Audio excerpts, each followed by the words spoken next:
new American cities. And that's not just on the coast, as I said. It's in every part of the country, including many towns and cities and local communities that have been forgotten for much too long. Much too long. And it's not an accident. It's a strategy. When I came to office, a strategy that we stuck to, even in the face of a lot of criticism, a strategy that we put into action. New batches of payments are being sent out. You may qualify for a last-minute inflation relief payment from your state and even your city. Folks, listen up, because we got the stimulus coming your way very soon, very fast, and pretty much sooner than you expect. As I'm saying, Joe Biden Democrats are working on some new bills that would prevent the low income from receiving the monthly benefit checks. And now in 2020, don't forget about Congress sending out 3 stimulus checks, the last of which paid out in March 2021. But folks, since then, several states have already approved additional stimulus for the residents. We need to know that top congressional lawmakers have already proposed several new relief plans to help the people during this time. Plus, I want to also discuss that in 2022 and 2021, as inflation went pretty much crazy, well, many states decided to take action and begin issuing their own credits and payments to the residents. They called everything from tax rebates to middle-class refunds. Each state devised its own payment amount and qualification standards. Unfortunately, for those living in the Midwest, most payouts came from the states along the two coasts. But there were a few Midwestern states that did make out payments to residents. According to Yahoo News, there are 2 states right now in the Midwest where residents may still be able to claim a last-minute check. Indiana began receiving the checks and refunds of $125 for qualifying singles and $250 for joint filers. There was no income requirement, but residents were required to have filed both their 2020 and 2021 Indiana state tax returns. Second round of rebates in the amount of $200 per qualifying taxpayer began being sent out by direct deposit of August. Taxpayers have already qualified for the $125 rural automatic credit sent and eligible for the $200 payment. Folks, what I'm saying is that for state residents that only qualified for this $200 payout rather than both, payments are still being withheld. The money will be reversed and released to the taxpayers when you submit your tax return, and you'll probably get that check on January 2024. January 1st, 2024.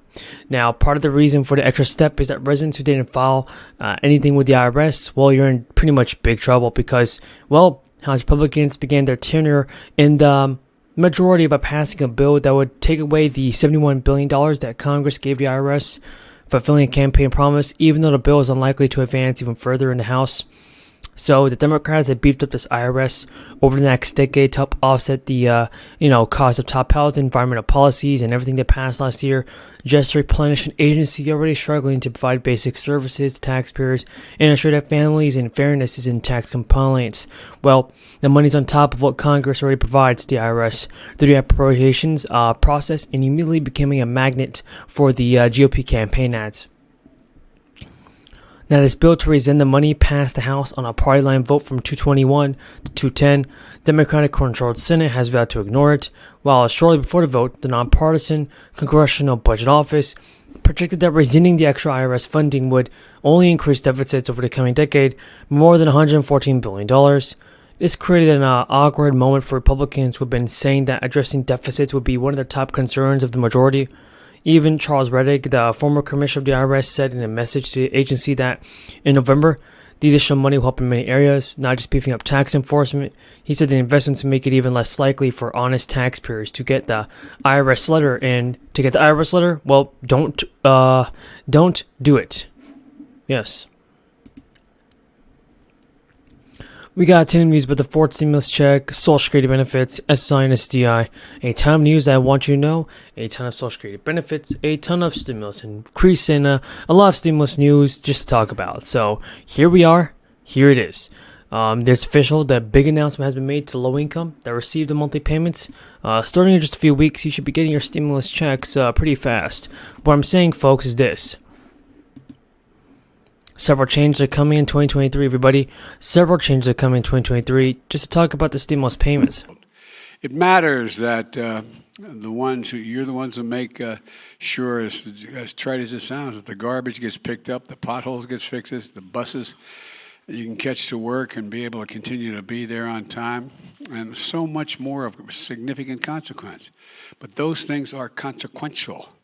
You affect people's quality of life more than any other group of people in the world. And mayors know the measure of success isn't how many partisan points you score, it's how many problems you fix. Can you fix the problem? When I came to office, we had a lot of problems.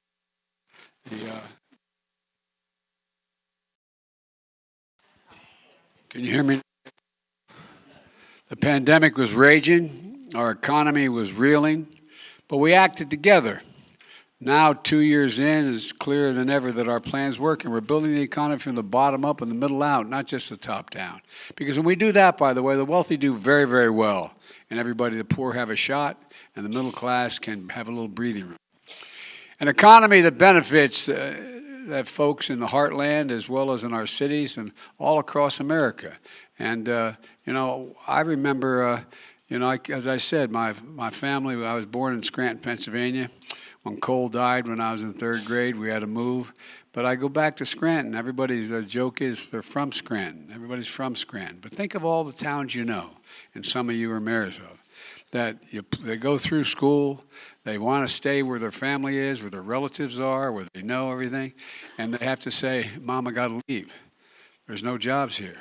There's no jobs here in my town. I'm serious. I'm deadly earnest.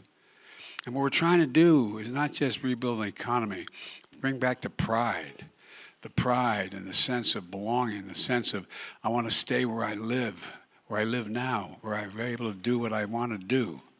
And that's the whole purpose of what we're trying to do in our cities when people used to move out. But, now they're beginning to move back in. Cities are growing, not just big cities, small towns as well. The economy, the rewards work where we don't need a college degree to provide for your family. It helps to have that college degree, but you don't need it to provide for your family. 2 years ago this week, 18 million people were out of work. 2 years ago this week. Now the number is under 1.6 million, near the lowest level in decades. The unemployment rate is as low as it's been in 50 years. We've created 11 million jobs, 750,000 manufacturing jobs. Where in the hell is it written to say we can't be the manufacturing capital of the world in this? I mean it, not a joke. I got so sick and tired of us exporting jobs and importing product. We're now importing jobs and exporting product. That's what we're going to do. That's what we're doing. No, I really mean it. Because we're beginning to invest in ourselves again because of you all. Over the last 2 years, more Americans applied to start a small business than any year in history, any year on record. They make up 50% of all the economy in America. Checks are being confirmed, everybody, from President Biden and many members in Congress. Now, the global crisis actually seems destined to make us Americans experience another year of restrictions. Stimulus checks have also been lifesavers, as we